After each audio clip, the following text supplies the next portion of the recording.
What does adoption mean to you? Adoption is whenever you're brought into another family. You learn right from wrong. You learn other stuff.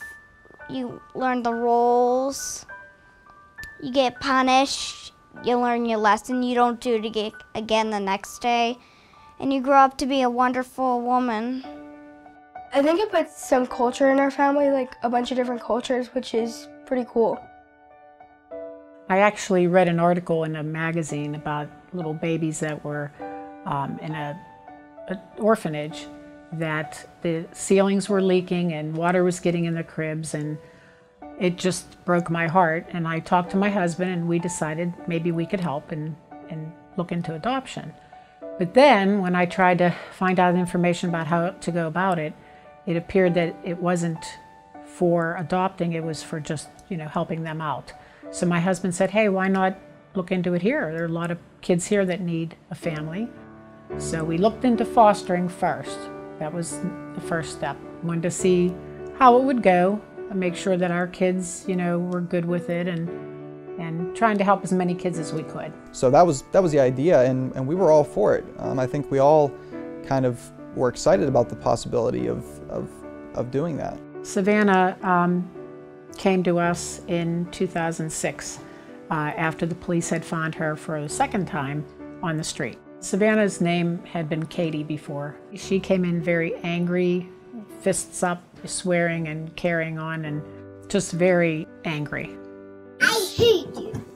We had her for 30 days, and when the time came for her to go back to court, the father still wasn't doing what he was supposed to be doing.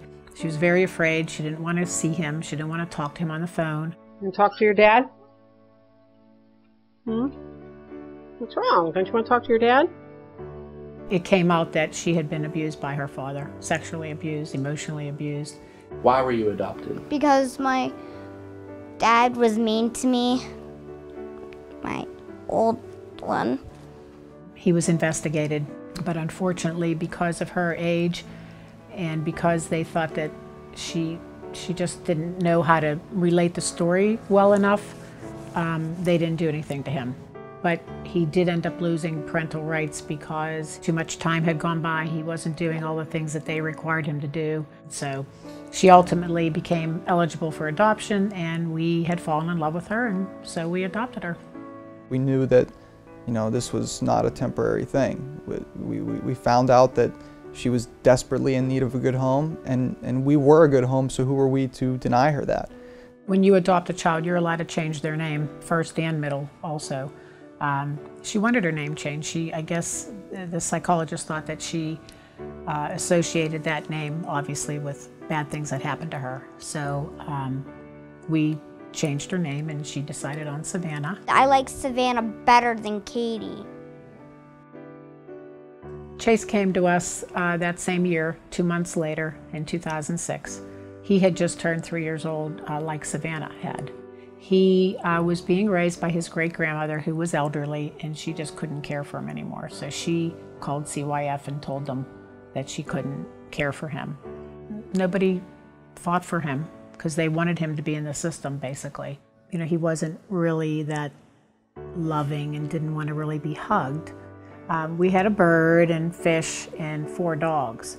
So he would just, most little kids, I thought, would go up to a dog and want to pet it. He was almost afraid of them, or he just didn't care. He would just walk by.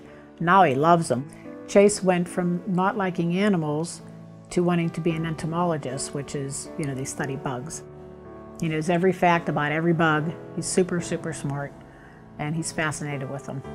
One thing that's particularly interesting about Savannah and Chase, now brother and sister, is that they aren't brother and sister originally. They're only a month apart in age.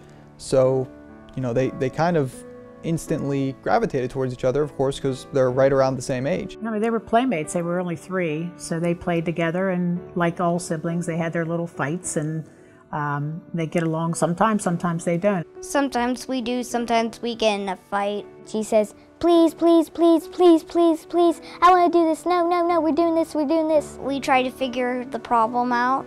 We either separate, don't do that thing, or we just ignore each other.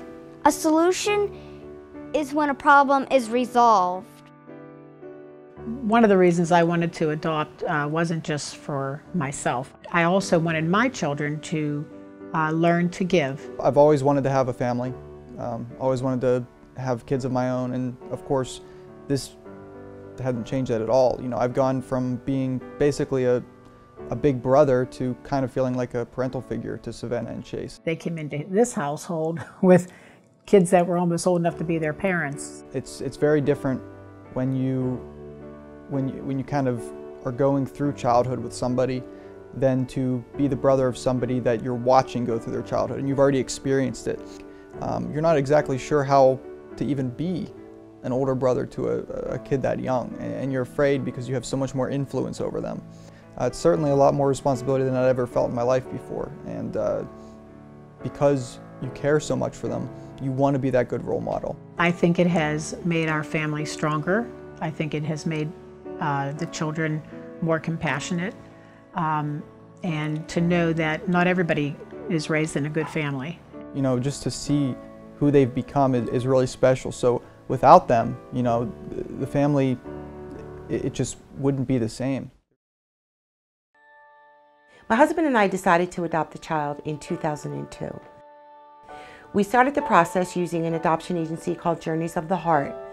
We started our paperwork, which took approximately 6 months. Once our paperwork was done, it was sent to China to get approval from the Chinese government. We got the approval, and at that point we were put onto a waiting list.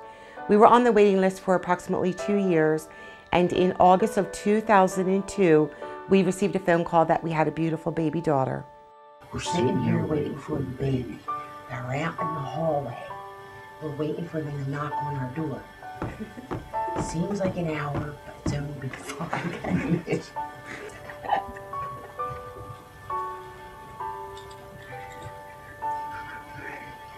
Johnny, we're going to be parents in about 5 minutes.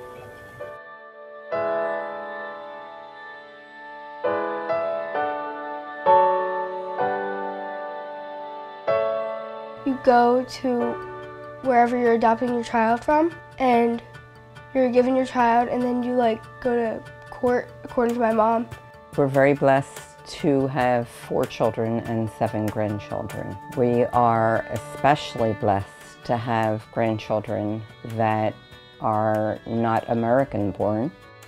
Being in another country was kind of a culture shock. We did a lot of traveling in a little bit of time. Oh, John, this is Kathy. We're on our way to China. We're on our way to get ourselves a baby in China. We shall be leaving in half an hour.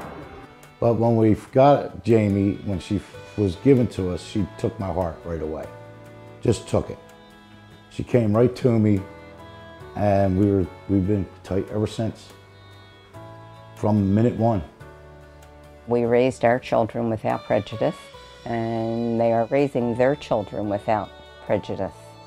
And that's evident in the immediate acceptance of Jamiana, who is from China. For us, it was immediate.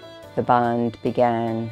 I vividly remember her looking at me and reaching out with her arms for me to hold her.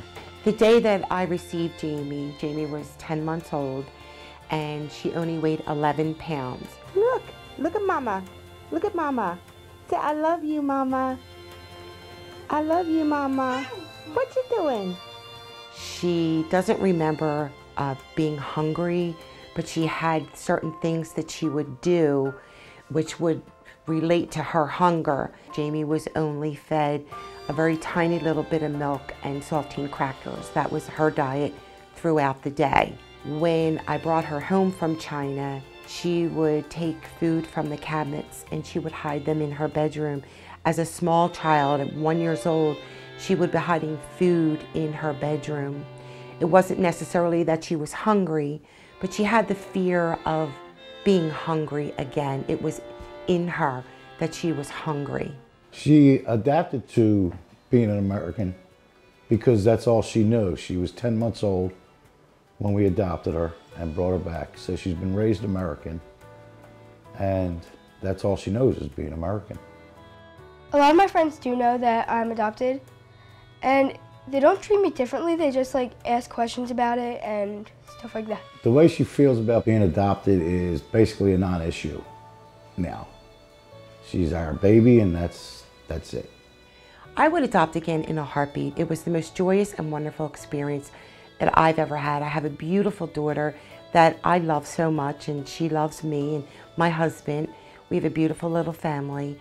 I would adopt 10 more children if I could. We tried to adopt again, but because of my diabetes, they wouldn't let us adopt again. I like being an only child, but I do want to have like some kind of sister, whether it be a younger sister or an older sister. I think adopting Jamie and bringing her into our family has been a beautiful and wonderful experience.